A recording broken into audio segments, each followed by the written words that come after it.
मित्रांनो, शुभविवाह या मालिकेच्या आजच्या भागामध्ये आता भूमी रागिणीची बॅग घेऊन येते आणि डायरेक्ट बाहेरच फेकून देते. घराच्या बाहेर बॅग फेकून दिल्यामुळे आता अभिजित म्हणतो, आई.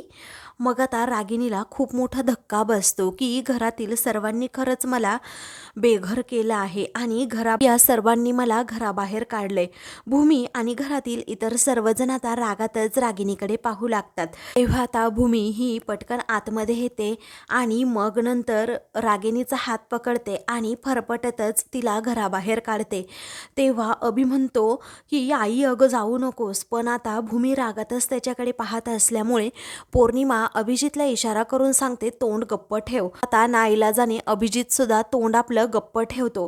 काही वेळानंतर भूमी आता रागातच विचारते, काय रागिणी पटवर्धन, कसं वाटतंय मग तुम्हाला? हो, आज तुमचा स्वार्थ हरला आणि माझं प्रेम जिंकलं. तुम्ही नेहमीच मला गोगलगाय समजलं. तुम्ही काय केलं तर विंचवासारखे डंख मला मारत राहिलात. अहो, गोगलगाय कधी डंख मारू शकत नाही, पण धारदार धारेवरून स्वतःला वाचवत नक्कीच चालू शकते. विंचू तर तसं कधीच करत नाही. आज कठीण रस्त्यावरून मी चालले आहे, परंतु माझ्या कुटुंबाला त्यासारख्या विंचवापासून मी लांब ठेवलं आहे. आणि आता इथून पुढे माझ्या घराकडे मान वर करून जरी बघितलं ना, तरी ही गाठ माझ्याशी आहे, अशी भूमी आता रागिणीला धमकीच देते. आता रागिणीकडे कोणताच पर्याय राहिलेला नसतो, कारण आता भूमीने आणि आकाशने तिची पूर्णपणे वाट लावलेली असते. त्यानंतर रागातच भूमी ही आपलं दार लावून घेते आणि रागिणीला बाहेरच ठेवते. आता रागिणीच्या तोंडावरच भूमीने दार लावून घेतलेलं असतं, त्यामुळे आता रागिणीला खूप मोठा धक्का बसतो. कुठे जावं, कुठे राहावं हा प्रश्न तिला पडलेला असतो. आता नक्की काय करावं हा विचार आता ती करत असते. नंतर ती कशीबशी आता बॅग घेऊन त्या जिन्यावरून खाली येते. तेथे खाली आल्यानंतर बॅग अशी जोरातच फेकून देते. तिला आता आठवत असतं की घरातील प्रत्येक जण मला काय काय बोलले होते. मग आता आजीचं बोलणं देखील तिला आठवत असतं की माझी स्वतःची पोटची मुलगी असून देखील मी तुला सांगतेय भूमी बाळा की हिची काळी सावली ना आपल्या घरावर अजिबात नको. मग पुढे आता आकाशचं बोलणं आठवतं की आई, या शब्दाला तू कलंक लावला आहेस, कारण प्रेम आणि माया या प्रत्येक भावनेचा तू खून केला आहेस. तू प्रत्येक नातं नासवलं आहेस. अगं, खूप हव्यास होता ना तुला या घराचा, प्रॉपर्टीचा, संपत्तीचा आणि सत्तेचा सुद्धा. हे सगळं मिळवण्यासाठी तू जीवाचा आटापिटा केलास ना, आणि आता हेच सगळं मी तुझ्याकडून काढून घेणार आहे. तुला या घरातून आणि आमच्या घरातील सर्वांच्या आयुष्यातून कायमचं बेदखल करतोय. हे सगळं बोलणं आता रागिणीला आठवत असतं, त्यामुळे तिला धक्का बसतो आणि त्याचबरोबर भूमीचा राग देखील येत असतो. इकडे रागिणीचा एवढा मोठा अपमान झाल्यामुळे तिला खूप त्रास होऊ लागतो आणि ती आता तेथे असणारा एक मोठा दगडच उचलते, त्या घरावर टाकणार असते. तेवढ्यातच अभिजित तेथे येतो आणि तिच्या हातातून तो दगड पटकन घेत खाली टाकतो. म्हणतो की काय चाललंय आई तुझं, अगं जरा भानावर ये, जरा शांत हो. तेव्हा ती आता म्हणते की नाही, मी शांत होऊ शकत. कशी मी अभिजित शांत होऊ? अरे तुला माहीत असेल, हा बंगला माझा आहे, माझा, हे माझं घर आहे. असं कसं कुणी सुद्धा मला या घरातून बाहेर काढू शकतं? हे माझ्या हक्काचं घर असून हे घर मिळवण्यासाठी मी काय काय नाही केलं, आणि या घरात फक्त आणि फक्त माझा शब्द अंतिम असायचा. कुणी एकही पाऊल पुढे टाकत नव्हतं आणि आज मला त्या घरातून बाहेर काढलं गेलं आहे. म्हणून ती आता आपलं तोंडातच मारून घेत असते, कारण तिला हा धक्का सहनच झालेला नसतो की या घरावर एकेकाळी मी राज्य करणारी मोठी अगदी महाराणी, आता माझी काय अशी भिकाऱ्यासारखी अवस्था झाली. असं म्हणून ती आता सारखी तोंडात मारते. अभिजित तिला सावरत असतो आणि म्हणत असतो, आई प्लीज, असं काही तू करू नकोस. परंतु आता रागिणी त्या मनस्थितीत नसते. ती आता खूप आकडतांडव करू लागते, स्वतःलाच मारून काय घेते, मीच कशी बरोबर आहे असं अभिजितला सांगू लागते. आज त्या भूमीमुळे मला घराबाहेर पडावं लागलं, पण मी तिला सोडणार नाही, असं रागातच ती आता म्हणत असते. तेव्हा अभिजित म्हणतो, जरा शांत राहा आई, होईल सगळं ठीक, फक्त तू शांत राहा. ती म्हणते की हे ना एक वाईट स्वप्न आहे ना अभिजित, वाईटच स्वप्न आहे ना मला पडलेलं. पण आता तो तिला सावरतो आणि म्हणतो, आई हे अगं खरं स्वप्न आहे, कारण त्या भूमीने आता तुझा पूर्ण प्लॅन हाणून पाडलाय. त्या भूमीने तुला खरोखर घराबाहेर काढलं याची जाणीव तो तिला आता करून देत असतो आणि तुझ्याकडे आता काही शिल्लक नाहीये असंही म्हणतो. त्यानंतर ती अभिजितला दूर लोटते आणि म्हणते, अभिजित, अरे मला हे सगळं माहीत आहे. तेव्हा ती म्हणते, मला माहीत आहे रे अभिजित, मला घराबाहेर काढलं गेलं आहे. घरातील कुणीही माझ्यावर विश्वास ठेवत नाहीये, मला बेघर केलं आहे. परंतु कसं आहे ना अभिजित, मी फक्त आणि फक्त माझ्या मनाचं सांत्वन करतीये असं म्हणून रागिनी आता खूप रडत असते. पुढे आता अभिजित म्हणतो, आई हे बघ, मी सगळं काही समजू शकतो, परंतु तू सुद्धा आता जरा समजून घे ना गं. अगं काही काळ तरी आपल्याला इथून जावंच लागणार आहे. तेव्हा रागिणीला हे अजिबात मान्यच नसतं की मी इथून जाईल म्हणून. त्यानंतर आता रागिणी रागातच अभिजितकडे पाहते. तेव्हा तो म्हणतो, ही सत्य परिस्थिती आहे. अगं आई, जर आपण आता इथे थांबलो तर कुणीतरी बाहेर येईल आणि सर्वजण तुझा पुन्हा अपमान करतील. आणि ती भूमी माहीत आहे ना तुला कशी आहे, तिने जर तुला इथे पाहिलं तर खूप तुझ्यावर चिडेल आणि तुझ्यावर हसून तुला पुन्हा एकदा घराबाहेर काढेन. फक्त काही दिवस आपण इथून निघून जाऊयात आई, प्लीज तू माझं ऐक जरा. तेव्हा अभिजितला ती म्हणते की नाही रे अभिजित, मी कशी या घरातून बाहेर जाऊ. अरे हे तर माझं वैभव आहे आणि माझं सत्तास्थान आहे आणि मी इथून कसं निघून जायचं. अरे तुला माहीत नाही, या बंगल्यावर रागिनी व्हिला असा बोर्ड तयार करून ठेवला आहे मी आणि तू मला इथून जायला सांगतोस. अरे नाही नाही, मला हे पटतच नाही. या बंगल्याबाहेर ना मी तंबू ठोकून राहील, परंतु इथून कुठेही जाणारच नाही. तेव्हा रागातच अभिजित म्हणतो, आई तू स्वतःला सावर आणि तो आकाश आणि भूमी आपल्या बाबतीत इथून पुढे काय करतील ना ते आपल्याला माहीत नाही. त्याचबरोबर पोलिसांचा तो सिलसिला आपल्या डोक्यावरून निघून गेलाय, त्याचा फायदा घ्यायला नको का. आणि आता पोलीस आपल्या पाठीमागे नाही आहेत, आपल्याला कोणतंही टेन्शन नाही आहे, त्यामुळे आता इथून निघून जाणं योग्य नाही आहे का. रागिणीला आता तो समजावतो. अगं मला माहीत आहे तुला त्या भूमीचा हिशोब चुकता करायचा आहे आणि तिला धडा शिकवायचा आहे ना, ते सगळं होत राहील. भूमीला धडा सुद्धा आपण शिकवू, परंतु तुला मनाने आणि डोक्याने शांत राहावं लागेल. एवढंही कळत नाही का. अगं आई, आपली काही कमी घरं आहे का, आपण तिकडे जाऊया एखाद्या फ्लॅटवर आणि तिकडे तुझी व्यवस्था करूयात. तू तिथे शांतपणे राहा जरा थोडे दिवस असं म्हणून तो तिची बॅग घेतो. तेव्हा रागिणीचा आता नाईलाज होतो. ती आता बॅग घेते आणि जायला निघते, पण त्या बंगल्याकडे ती सतत पाहत असते. भूमीविषयीचा राग तिच्या चेहऱ्यावर प्रचंड दिसत असतो. आणि मग अभिजित म्हणतो, राहू देत आता सगळं, चल अगोदर इथून. मग आता ते दोघेही तेथून जाऊ लागतात. तेव्हा रागिणीचा पाय तिथून निघतच नसतो, पण अभिजित तिला खूप फोर्स करत असतो. इकडे आता घरातील सर्वजण एकदम शांत शांत असतात, कुणाला काही सुचत नसतं. त्यावेळी आता भूमी आकाश जवळ जाते आणि आकाशला म्हणते, आकाश अजिबात रडू नकोस, तू स्वतःला सावर जरा. तेव्हा आता अथर्व देखील समजावतो, अरे हा डिसिजन आपल्यासाठी एवढा चांगला नव्हता, परंतु काही हरकत नाही. अरे पाप करणाऱ्यांना त्यांची शिक्षा मिळालीच पाहिजे. आपल्या आयुष्यामध्ये काही कमी गोंधळ घातलाय का आईने. अरे आपण जसा आपला श्वास गृहीत धरत होतो ना आकाश, तसं आईला गृहीत धरलं होतं आणि आईशिवाय आपलं पान हलायचं सुद्धा नाही. तेव्हा आजी देखील आता खूपच रडत असतात.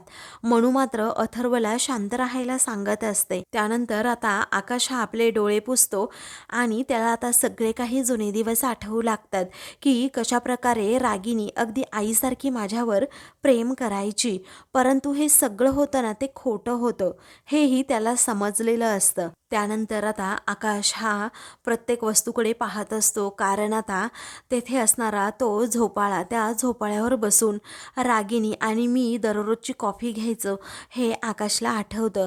त्याचबरोबर इकडे डायनिंग टेबल जवळचे सुद्धा त्याला प्रसंग आठवतात. मग काही वेळानंतर तो असा पुढे पुढे हळू जातो आणि मग फॅमिली फोटोकडे पाहत राहतो. तर त्या फॅमिली फोटोमध्ये ना आकाशला अशी रागिनी हातात खूप मोठा सुरा घेऊन दिसते आणि आकाशच्या पाठीत असतो सुरा खूप असते. तेव्हा आकाश आता जोरातच ओरडतो की काय झालं, मला अचानक काय झालं. तेव्हा घरातील सर्वजण आता आकाश जवळ येतात. काय झालं आकाश, काय झालं आकाश असं ओरडतात. तो खांद्यालाच हात लावून असतो. भूमी आता त्याला जवळ घेते, अगदी प्रेमाने विचारते, काय झालं आकाश तुला, बोल ना पटकन. तेव्हा तो आता म्हणतो की अगं भूमी, काय व्हायचं बाकी आहे अजून. अगं कुणीतरी जगण्याचा आधार माझा काढून घेतलाय आणि असं पेटत्या वणव्यामध्ये मला ढकललंय. मग आता भूमीला त्याच्याबद्दल खूप वाईट वाटतं. ती म्हणते, आकाश अरे मला हे सगळं काही कळतंय, परंतु तुला आता सावरायला हवं ना रे. तेव्हा तो आता रडतो आणि म्हणतो, कसा सावरू भूमी मी, आता तूच सांग ना मला. कारण त्यांनी फक्त माझ्या आईबाबांचा खून नाही केलाय, तिने माझ्या विश्वासाचा, माझ्या प्रेमाचा खून केला आहे. तिने जर मला एकदा जरी सांगितलं असतं ना की आकाश मला हे सगळं हवं आहे, तरीही मी तिला एक सही देऊन सगळं देऊन टाकलं असतं आणि सगळं तिच्या स्वाधीन केलं असतं. परंतु एवढे डावपेच, एवढे गेम खेळणं हे तिच्या मनात आलंच कुठून. त्याचवेळी आता भूमी म्हणते, ज्यांची नियत चांगली नसते ना आकाश, ते लोक असे मागत नाहीत, ते ना ओरबडून घेतात. त्यावेळी आता आकाश रडतो आणि म्हणतो, मी आई मानलं होतं ग भूमी तिला, परंतु तिने मला मुलगा तर कधी मानलंच नाही.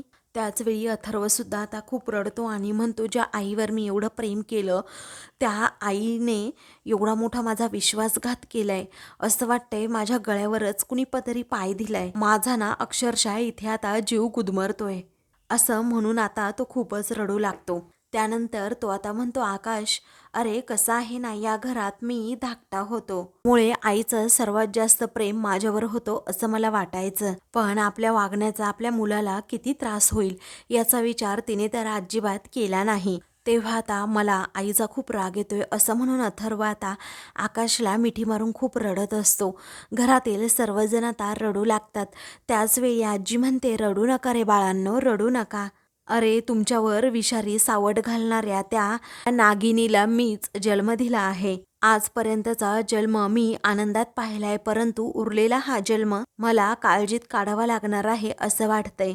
आता आजी अजूनच रडू लागतात आणि हात जोडून म्हणतात, माझ्यासाठी तरी तुम्ही रडू नका रे बाळांनो, प्लीज रडू नका, अशी रिक्वेस्ट आता करू लागते आणि म्हणते की मलाच आता खूप अपराधी वाटतंय. त्याचवेळी आता भूमी ही आजीला समजावते, आजी प्लीज रडू नका.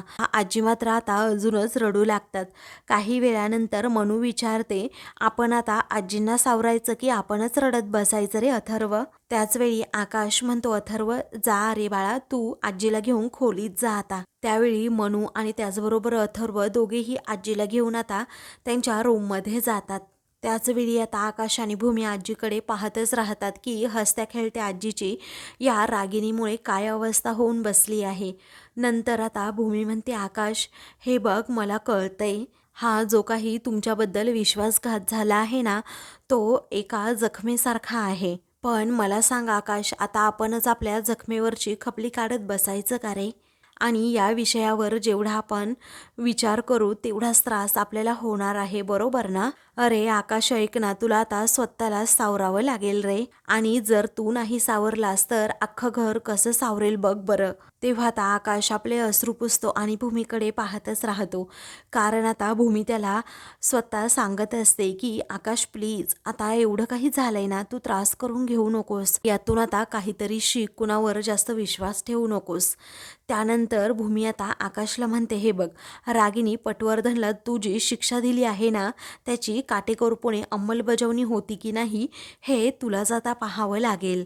मग आता त्यांना घरातून बाहेर काढण्याची शिक्षा, महाजनांच्या कोणत्याही प्रॉपर्टीवर त्यांचा अधिकार नसेल, त्यांना तूच शिक्षाही दिली आहेस ना. मग आता ते नीट फॉलो होतं की नाही हे तुलाच बघावं लागणार आहे, आणि त्यासाठी आता आपल्याला एक गोष्ट करावी लागेल. तेव्हा आकाश भूमीकडे पाहतच राहतो. तेव्हा आकाशकडे ती इशारा करून आता काहीतरी सांगत असते. आकाश आता हो असं म्हणतो. तर दुसरीकडे आता रागिनी आणि त्याचबरोबर अभिजित दोघेही आता जेथे आकाशचा फ्लॅट असतो ना तेथे राहण्यासाठी चाललेले असतात.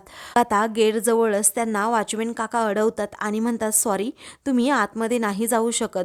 त्याच वेळी आता अभिजित विचारतो, काय रे, तू काय आम्हाला ओळखलं नाही का, या बिल्डिंगमध्ये आमचा फ्लॅट आहे ते. त्याच वेळी आता रागिनी म्हणते, माझ्याशी बोल तू, मला ओळखलं नाही का, मी रागिनी पटवर्धन आहे, समजत नाही का तुला? तेव्हा तो म्हणतो, सॉरी मी तुम्हाला ओळखत नाही, परंतु या बिल्डिंगचा जो सेक्रेटरी होता ना, त्यांचा मला फोन आला होता की आकाश महाजनांच्या फ्लॅटमध्ये कुणालाही जाऊ द्यायचं नाही, म्हणजेच रागिनी पटवर्धन किंवा दुसरं कुणालाच नाही. तेव्हा आता रागिणीला आणि त्याचबरोबर अभिजितला मोठा धक्का बसतो. तर आता ते दोघेही एकदम शॉक होऊन एकमेकांकडे पाहत असतात. परंतु आता अभिजित कुणाचंही न ऐकता म्हणजे वॉचमॅन काकांचं न ऐकता आतमध्ये निघालेला असतो. चल आई असं म्हणतो. तेव्हा आकाश महाजनांचा हा फ्लॅट असल्यामुळे तुम्हाला अजिबात आतमध्ये जाता येणार नाही, सॉरी, माझं हे काम आहे ते मी करतोय. त्याचवेळी अभिजित मोठ्या गुरमीत विचारतो, काय रे, तुला एकदा सांगितलेलं कळत नाही का? तू कुणाला विचारून हे सगळं करतोस? तू दीड दमडीचा वॉचमॅन आणि मला माज दाखवतोस का? त्यानंतर ते वॉचमॅन काका आता रागिनी आणि त्याचबरोबर अभिजितला तेथेच अडवून ठेवतात. तेवढ्यातच बिल्डिंगचा सेक्रेटरी तेथे येतो आणि म्हणतो, मीच आहे या बिल्डिंगचा सोसायटीचा सेक्रेटरी. तुमच्यासारख्या फ्रॉड माणसांना आतमध्ये जाऊ देणार नाही आणि जाऊ द्यायचंही नाही अशी आम्हाला अटसुद्धा आकाश महाजन यांनी घातली आहे. आणि तुमच्या या रागिनी मॅडमचे प्रताप ना आम्ही टीव्हीवर पाहिले आहेत. तेव्हा रागिनीला खूप राग येतो आणि ती रागातच सगळ्यांकडे पाहतला असते.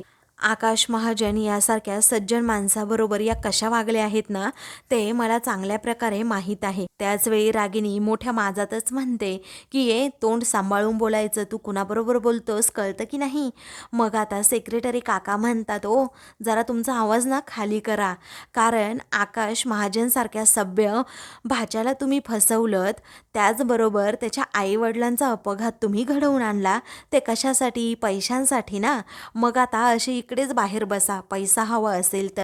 तुम्ही जास्त स्वतःला शहाणं समजायचं नाही. मग अभिजित म्हणतो, एक गोष्ट लक्षात ठेवा, तो आमचा ना फॅमिली मॅटर आहे, त्यामुळे तुम्ही यात पडूच नका. त्याचवेळी आता तुमचा फॅमिली मॅटर हा जगाचा मॅटर झाला आहे असं सेक्रेटरी काका म्हणतात. तुमच्यामुळे सोसायटीमध्ये प्रेसवाले येतील, पोलीसवाले येतील आणि इथलं वातावरण पूर्णपणे डिस्टर्ब होऊन जाईल. आता सोसायटीला त्रास होईल तेच आम्हाला नको आहे. आणि सर्वात महत्त्वाचं म्हणजे हा फ्लॅट ज्यांच्या नावावर आहे ना त्या आकाश महाजनांनीच सांगितलंय की अजिबात कुणाला इकडे येऊ द्यायचं नाही म्हणून. आता सेक्रेटरी काका लगेच ते लेटर अभिजितकडे देतात. आकाशने पाठवलेलं ते लेटर वाचून आता अभिजितला मोठा धक्काच बसतो. रागिनीला आता कुठेच राहायला जागासुद्धा नसते. मग आता अभिजित सेक्रेटरी काकांना रिक्वेस्ट करू लागतो की माझी आई इथे राहते ना, ते प्रेसवाले पोलीसवाले यांना कुणालाही कळणार नाही, ही खबरदारी मी घेतो वाटलं तर, आणि तुमच्या सोसायटीची बदनामी होणार नाही याची जबाबदारी सुद्धा घेतो. तेव्हा सेक्रेटरी काका म्हणतात, ते तुम्ही आकाश महाजनांबरोबर बोलून घ्या, चला आपलं, असं म्हणून वॉचमॅन काकांना घेऊन ते दुसरीकडे जातात. तर रागिनीचा आता पार तिळपापड होतो, कारण तिला आता पूर्णपणे आकाशने बेघर करून टाकलेलं असतं. तेव्हा आता अभिजित आणि रागिनी दोघेही माघारी फिरतात. तर आता काय करायचं आई असं अभिजित विचारतो. तेव्हा त्याला फोन लावा अगोदर असं रागिनी रागातच म्हणते. इकडे भूमी आता आकाशला पाणी प्यायला देते आणि म्हणते, म्हणजे ना कसं तुला जरा बरं वाटेल. तेवढ्यातच आता त्याच्या मोबाईलवर अभिजितचा फोन येतो. तेव्हा तो फोन आलेला पाहून भूमीला आणि आकाशला मोठा धक्काच बसतो आणि ते दोघेही आता एकमेकांकडे पाहतच राहतात.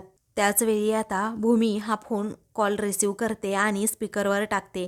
अभिजित इकडून बोलत असतो, काय रे आकाश, आपल्या रामचंद्र फ्लॅटमधील तू ॲक्सेस आमचा का काढून घेतलाय? त्याचवेळी आता आकाश काही बोलत नाही, परंतु भूमी म्हणते, महाजनांच्या कुठल्याही गोष्टीवर आता त्यांचा अजिबात अधिकार नाहीये. त्याचवेळी अभिजित म्हणतो, तू आहे का? अगं आता आकाशचे फोन सुद्धा तूच उचलणार आहे का? झालं ना आता सगळं तुझ्या मनासारखं? अगं मिळाली ना आईला शिक्षा, अजून काय हवंय तुला? त्याचवेळी भूमी म्हणते, त्यांना घरातून बाहेर काढणं ही त्यांची शिक्षा नव्हतीच कधी. रागिनी हे सगळं बोलणं ऐकते आणि तिला आता मोठा धक्काच बसतो की नक्की आता कोणती शिक्षा आहे माझी. पुढे आता भूमी म्हणते, महाजनांच्या प्रॉपर्टीतून बेदखल करणं हीच त्यांची खूप मोठी शिक्षा आहे. तेव्हा रागिनीला आता काय बोलावं सुचत नाही. मग आता रागिनी म्हणते, हे बघ भूमी, असं म्हणून ती जरा अडखळते. भूमी विचारते, आता काय झालं? भूमी विचारते, काय हो, बोलायला शब्द सापडत नाही का? आणि काय अडखळताय एवढं? डोक्यावर आता छत्र राहिलं नाही?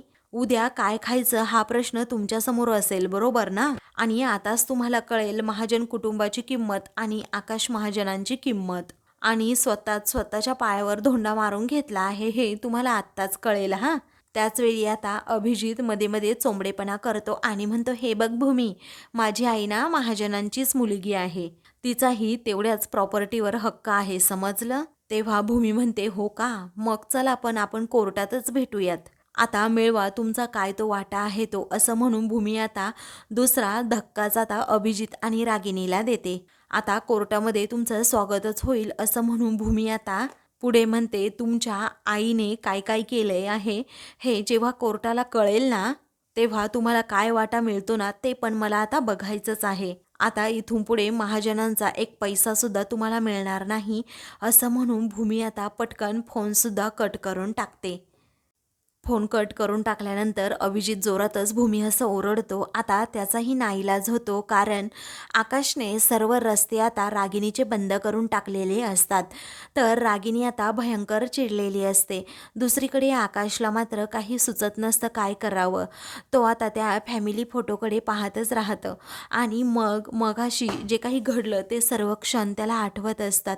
म्हणजे रागिणीने कशाप्रकारे माझ्या पाठीमध्ये खंजीर खुपसला, हे सर्व क्षण आठवत असताना आकाशला मात्र खूपच त्रास होत असतो. तेव्हा भूमीला आता आकाशला या मनस्थितीतून कसं बाहेर काढावं हेच कळत नाही.